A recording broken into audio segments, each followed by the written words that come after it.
Play క్షణక్షణం ఆనంద వీక్షణం. తెలుగు బుల్లితెరపై మరో సరికొత్త సీరియల్ ప్రేక్షకుల ముందుకు వచ్చేస్తోంది. భలే కోడలు అనే సరికొత్త సీరియల్ ప్రేక్షకుల ముందుకు రాబోతోంది. అయితే ఈ సీరియల్ గురించి వివరాల్లోకి వెళ్లే ముందు ఛానల్ ని కొత్తగా చూస్తున్న వాళ్ళు సబ్స్క్రైబ్ చేసి గంట కొట్టేయండి. భలే కోడలు అనే టైటిల్ తో మరో సరికొత్త సీరియల్ ప్రేక్షకుల ముందుకు రాబోతోంది. ఈ సీరియల్ ను ఏఆర్కే విజువల్స్ వాళ్ళు నిర్మిస్తున్నారు. గతంలో జానకి కలగనలేదు సీరియల్ ను నిర్మించిన ఏఆర్కే విజువల్స్ భలే కోడలు అనే సరికొత్త సీరియల్ తో ప్రేక్షకుల ముందుకు వచ్చేస్తున్నారు.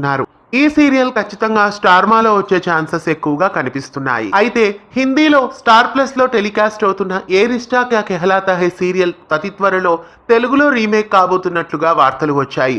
బహుశా భలే కోడలు అనే టైటిల్ తో వస్తున్న సీరియల్ అదే అయి ఉండొచ్చు అని అనిపిస్తోంది. కూతురు నుండి కోడలై అన్ని తానై నడిపించే ఓ అమ్మాయి కథే హిందీలో ఏ రిష్తా క్యా కెహలాతా హై అనే టైటిల్ తో లాంగ్ రన్నింగ్ ఇండియన్ సీరియల్ గా ఇప్పటి వరకు ఈ సీరియల్ 15 సంవత్సరాల పాటు కొనసాగుతోంది. ఈ సీరియల్ తెలుగులో రీమేక్ చేస్తున్నట్లు వార్తలు వస్తున్నాయి. గతంలో పెళ్ళంటే నూరేళ్ల పంట అనే టైటిల్ తో కొన్ని ఎపిసోడ్స్ ఈ సీరియల్ తెలుగులో కూడా ప్రసారమైంది.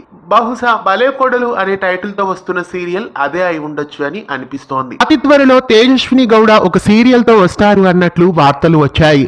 బహుశా తేజస్విని గౌడ నటిస్తున్న సీరియల్ ఇదే అయి ఉండవచ్చు. జానకి కలగనలేదు నిర్మాణ సంస్థ నుండి ఈ సీరియల్ వస్తుంది కాబట్టి ఒకవేళ అమర్దీప్ తేజస్విని ఏమైనా జోడీగా ఈ సీరియల్లో యాక్ట్ చేస్తారేమో చూడాలి.